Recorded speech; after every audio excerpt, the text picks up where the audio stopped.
computer science? I think during our first term, first semester, we had that kind of room. Do you want to change? Do you probably want to change a course or something? Yeah, and I really rushed very fast to see where there's an opportunity. Yeah, so for me, when I saw there was opportunity, there was a vacancy space for computer science, and I've had that kind of background, studied some few computer packages during my gap year period.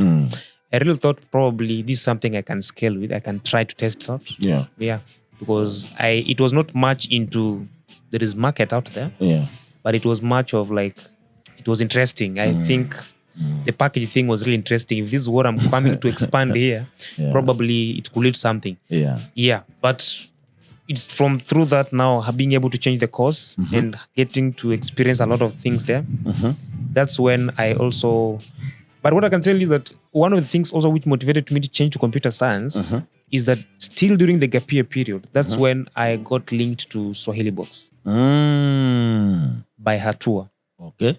Because Hatua realized now this student has passion in he has done packages, he's interested into tech stuff. Why can't we link him to a tech company in Mombasa? Yeah. And that's why I got linked to Swahili Box. Yes. Yeah. And then now the passion for tech also grew up again. So at this point, Swahili Box had started? Yeah. Which year was this? In 2000 and... is it 20... I can't get it. 2008 there. I think 2010 there, when I was almost finishing high school, Yeah. So you joined Swahili Box. What did you do at Swahili Box? Did you do coding, programming? Yes. I did a bit of coding, but mostly on IoT. I was mostly into IoT. Into hardware. And I know for computer science, you don't do so much hardware until you do semiconductor, Yeah, you see, but now the kind of IoT we were doing there during that time before I had much skills in university. It was quite a plug and play thing. It wasn't much in depth in terms of like building complex IoT stuffs. Okay. Yeah, so it was quite easy to grasp with the little information with the little knowledge that I had. Yeah, but once I started doing computer science in college, I was able now to connect theory and hardware and see how things match. Nice. Yeah. So were you doing this every time you're on holiday, or after now going to Rongo, you spent 4 years doing computer science? Every time I was having a holiday from the university, I went to Swahili Box. Even though still when still in college, we could be able to get events organized and we could be invited. So for me, I had those kind of opportunities while in university. Interesting. Yeah. And that means now that's when we met. Absolutely. Maybe I think you had just graduated, or you are in your final year. Some. Yes. Yeah. Yes. And you are a cohort of guys who are doing an amazing job in the ecosystem and in the world. If I remember about it, it's just that cohort that I met. I'm so happy that you're seated here today. Yeah. And for me, I met you in 2017. So at this point, I'm assuming that maybe you are almost completing. But how was your university life in Rongo? Because I know Rongo is like a remote town, or I don't know, remote place. Well, what I can tell you is that life in campus was, I can say, for me, it wasn't that really tough, because it was just tough in its own way. Yeah. Because of the environment setup. Yeah. But because you see, still I had the scholarship from high school to university. And now you have help? Again, there was help. You see now? Then you are living like a king. So then now, to make even matter better, is that there's an innovation I did while at Swahili Box. Which was paying? Which was paying, which now I used as a university project to represent the university in exhibitions and stuff. So the university was really into the innovation. In my first year in university, I started now representing Rongo University in various exhibitions with the innovation. Okay. It was, I think I built an agricultural a greenhouse monitoring solution, IoT-based greenhouse monitoring solution and stuff. Even though after that I came and advanced to a new technology, which was kind of an automated security system based on IoT. But all these solutions, I was like building something to represent the university. I was not thinking business-wise, like, this is something I can make a business with. For me, I just want to take that advantage of, like, I will get opportunities, I'll get networks. Because through that, I was even able to get payment from the university to build the innovation better so that I can present something tangible outside there. And also all those kind of facilitations also adding up to a better living style in university. So it was really helping. Yeah. You didn't get tempted to marry? You know, sometime in the university you can marry temporarily for 4 years, you know. That is natural. That's always there. You married in first year until 4th year? I can't just say I'm married, but I can say, like, you're always engaged in university. Of course, the pressure starts still in high school. So you already have exposure to those kind of environment. Then when you go to college now, things even get more immense because now that's a free zone, a freestyle zone. It's you against the world now to see how you manage yourself and stuff. But all those opportunities really contributed a lot in terms of having a simplified environment whereby I really don't have much stress when it comes to what to eat. But it was quite intense in terms of, like, how do I manage all these things? I have all these opportunities at hand. They are good for me in the future. Still, I have all these courses I need to do. I have all these projects for course related I need to do. So I remember there's a time I almost missed an exam because of I went for a project somewhere, you see. So even though it was related, it was based for the university, but at some point I realized that I was really not preparing myself well for the exams. So until a point whereby I felt like I was almost going to kind of flop, taking another exam and stuff. And this supplementary. So managing all these things was really quite tough. Even though for me, from the second year, I realized university is good to prepare you theoretically and stuff, but whatever you do outside there hands-on counts, which really counts. Because that's what was paying me during that time. It is the hands-on things that I used to do, which I really never acquired it in high school. You're not tempted to drop out of school? I know, probably. If I was a politician, maybe. Why politician? Because I think probably the kind of opportunities they get is way more better. But I was not really interested into politics. Politician like in school politician? Politics, school politics, university politics. Oh, okay. Yeah, for them, I think they really don't want to graduate. They really want to stay in the school. Yeah, until maybe you get a better opportunity, which is way ahead of university and stuff. I see. Yeah, because there's a lot of opportunities. I think this per diem stuff, going to represent university, you're given 10K for 2 days and you're still in high school, university. I think that really meant a lot. If you're going for 5 days, it's almost 50K and stuff. So you see, sometimes you really feel like I need to focus more on the projects now. Because these are a big thing than studies. But at some point you realize that this is just for some time in university. This is what will mean for a lifetime. True. I really find a way of balancing the two. So when you just focused, you reduced the projects, or you just balanced the two? What I did is that I really never reduced in terms of like, I just reduced the number of engagements I had. Even though sometimes I could just let them choose someone else for the exhibition. Even though sometimes you find that it was a push from the university that we need this innovation and this and that. And Okangi then is the only one who can deliver. I was among the few people who had presentable projects. I can call it presentable projects. Somehow everybody had a software thing that you can present, which is really common and stuff. But when people see something moving, a hardware, you see, hardware, people are always attracted to a hardware. So it was really selling much. And even having to having in mind that it was also an innovation on agriculture, it was really taking me to a lot of agriculture showgrounds and stuff. So any agriculture related showground, they needed something related to agriculture, and that's probably what was available. Yeah. You know what you reminded me? There was this time I did a Science Congress project with a colleague of mine who is a mathematics genius in high school. They're from the northern part of the country. Actually, I met him the other day after talking about him in one of the podcasts. Okay. This guy was just mathematics genius for some reason.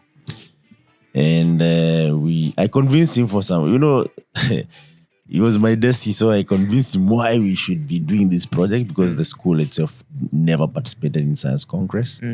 So we had to prove the project really deserves the attention of us, even getting facilitated to go to the Science Congress. Yeah. And one of the teachers actually became our patron and champion to get things done. Okay.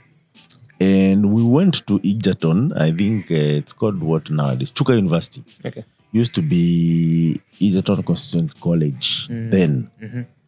And actually we impressed the Science Congress judges because there were colleges there, stuff. So they said, given how sophisticated this solution is, you'll have an opportunity to represent us at the showground. And we got an invitation. So my mathematics fella, hearing that you'll go and sleep in another school that, rather than getting paid for, a nice hotel and stuff, it was even to go there, it was a lot of convincing. He wasn't that excited. And, he was just reserved and stuff. So we said, okay, I'll represent. So I went there. And it was a bit tricky. I don't know if there is funding that was given because I'm sure there is some partnership of form. But how, we used to, if you go to school, you eat the food from that school instead of, because you see now here, you're representing your school away from where you stay. And I'm sure you pay activity fees that should take care of you. And the school I was in didn't have that much activities. But the projection that we did was really, really amazing because even where we got the stand was just next to Chuka, with current Chuka University, which was Chuka Egerton Constituent College. Okay. And at that point, that's when I realized it's crazy, man. Like, you're in high school, you're in Form 3, you're here just next to the university, representing to the same audience. And that's the first time actually I realized age is just a number somewhere. Yeah. If you put in work, even if you're 5 years, 7 years, 10 years, you could go places by what you build. And guess what you had built? An hardware, a diagnostic hardware, diagnosing 4 diseases, but using digital circuits to diagnose. And we had this board, like the one, okay, this is not a board, but it looked almost like this. And then we had different bulbs, malaria, cholera, 4 diseases, typhoid and whatever. And then we had similar symptoms aligned. So if the circuit connected, maybe headache, diarrhea, vomiting, for sure it gave an indication on maybe malaria. You can see how simple it is. But you see, if you have a breadboard or circuitry board, you could actually you can diagnose all the diseases at a go. And I think the hardware is getting there eventually. But even so, the software is getting there faster. Yeah. You look at ChatGPT, you just ask some information and then it can guide you. But the point was not to replace the doctor, it's just to fast track the process.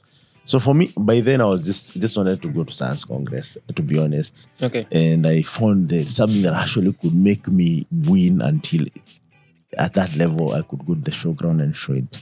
But now that we're talking about Science Congress, I think there's a lot of innovation that could actually contribute to modern day innovation. They just need more, more support, more guidance, and people collaborating. Because we have so many chemistry, experiments. We have so many biology experiments that, able minds present, but they just end up at the national level and that's it. Yeah, I thought I should share that for my son's congress. Absolutely. Yeah, and that project actually I translated in my second year university project using software. Yeah, and I got a very good grade. The best you could get in the university. So at the end of the day, did you leave because for me, one of the challenge I had was I never wanted to get this kind of innovation that I was doing in university to my fourth year. I had to change it to a different innovation because it was going to be a university project. Because you see, and you cannot monetize it outside. So I decided to kill it at some point, do something else as a project now because that's the kind of strategy I did. No, I had two separate projects at the university. It's just that I felt like, I got my first laptop at second semester. When you need to deliver projects. So I needed to deliver it really quick. When you're high school, are you in college? In university. University? Yes. So you say that you remind me a colleague who was left by his girlfriend to a guy who had a laptop. Sometimes it's so petty. Yeah. For me, actually, it was because of resource challenge. And I know so many guys who are in the university and just you can only afford maybe statutory fee. That's it. And you wait just for help loan. Okay. If that doesn't come through, man, you're screwed. These people, maybe nowadays people are not struggling that much, but I believe there are people who are still figuring out if my kid passes. There are parents who actually are afraid of their kid passing to go to the university because they don't know what they're going to tell them, how they're going to take them there. They just believe something will happen. Will happen. Right? So, and I think if we really want to change, Africa's at large, we need actually to have a strategy like how do we handle our brilliant mind? How do we support? And I think you can be a champion of this now that at least you have seen when you shake president's hand. Whether you are seated with someone who shakes the president's hand like nothing is happening, you've met some guys from the UN, you've met some who is who in the world, and we'll talk about that a bit. It needs a proper strategy where and then we'll be able to celebrate and see the fruition of some of these innovations. So it's very important to note that. Chief, you finish your university, present your final year project. What was it about, the one that you did present? For my final year project, I've even forgotten what I presented because I changed to a software. It was a voting system. Yeah. Tell me about it. I also did the voting system. Was it for SACCOS, for IEBC, or for... No, university voting system. Yes. Yeah. Because you see, even though that's something I actually, before finalizing that innovation, it was supposed to be tested in the university for the election. And there was quite a lot of commotions, even from student leaders. They just told me if that innovation is going to be used as a voting system, come for you. We will come for you, bro. And that's really what scared me most because when students in college or university tells you that kind of a threat, it will happen. That's what will happen. They can see it through. Yeah, because if you are waked up during the midnight to go for a strike, you see, by just students, and that happened, what can happen if student leaders won't give you that kind of a standing warning? That's all. For me, I decided no, this is just for my academics. It's not to be implemented or done something. Yeah. So it was basically a voting system based on USSD. At the same time, we had this dashboard where people could stream real life streams of votes because now people are fighting on transparency. So which USSD did you use? During that time, I used Africa Stocking. Africa Stocking. Yes, that's the only one which is available. That's amazing. Plus, you see, having a background in PHP and during that time, basic PHP, vanilla PHP. I think it made work easy for me to just prototype and come up with something because basically an API thing and being able to make something people could test. And actually, the voting was done via Sandbox. See, it was like a test platform where people can just use a test platform to access the USSD. Yeah, but it because of its functionality and people having to also view votes in real time when you already have a dashboard, a database with photos of the candidates and everybody who is voting. It's anonymous, but still people are able to see already who is going to win or something.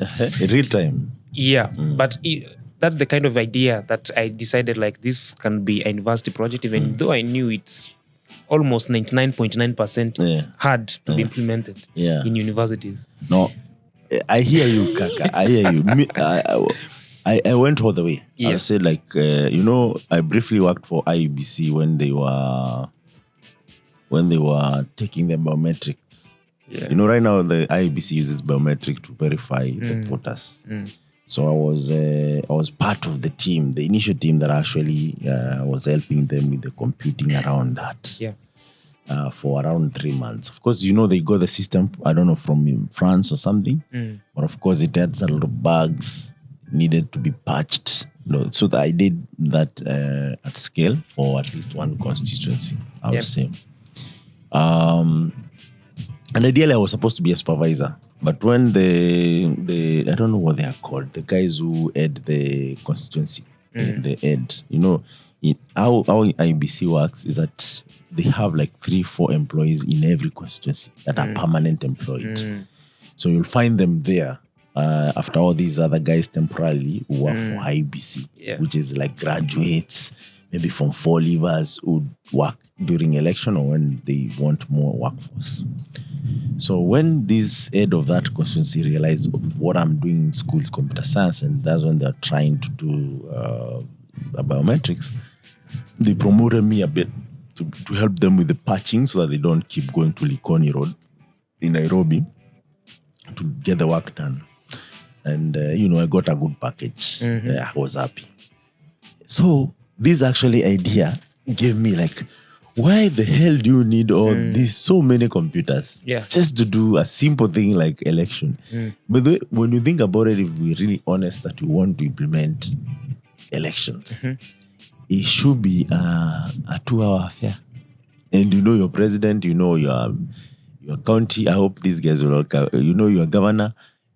All these. I hope they will not come for me, but it should be a 2-hour affair. Very fair, very open. If there's any repeat or tie, you can do it again 2 hours and you're good. As simple as that. And actually can be easy as USSD, can be easy as SMS, can be easy as voice. Yeah. Simple. Such a way that if you can't vote using your hands, you can actually vote using your voice. But you see, now still people will always create stories. Like, how sure you everybody has a feature phone? Regardless, if they don't, you can have centers where you can access these resources. Yes. But ideally, if we really wanted it to work, exactly, it would work. Yeah. It's just that we don't want it to work. And when I was building this system for my 4th year project, my supervisor told me bluntly that this is, yes, it's noble, it's good. I would love to see it, but it won't fly. The reason it won't fly is because when you are building any system, it's not because it can be built. It is because can it be used. And I got it. So I said, if you're really ambitious, build it for circles. Build it for, maybe school voting system. Yani, build it at small scale. So this is what I did. So actually, I built it for still the normal voting, but at manageable scale. Okay. And it was really impressive. So I hear you when you say the leaders at the school level also are worried. Because sometimes people who become leaders, not necessarily that everyone voted for them. Maybe they found their way out. Maybe, something happened along the way. But I would say there's a gap there that actually could be filled. And it's now even with AI, imagine time is catching up with the people's way of doing things very fast. Because very now fast. if you add AI in those 3 modules I've mentioned, it becomes much easier. Much easier. Because there's voice recognition, there's voice to text. All these, when you combine them, it's a recipe for success. Absolutely. Yeah. So that's my experience with voting system. Yeah. But ideally, the thing that I would have to know, did these projects serve the purpose of passing the exam that you built? Of course, it was accepted as a final year project. Yes. So I passed that. So it did its work, which means like for the sake of the university examination and passing the mark, I think that one I scored with flying colors, and that was. But the challenge was, I just did it for the exam.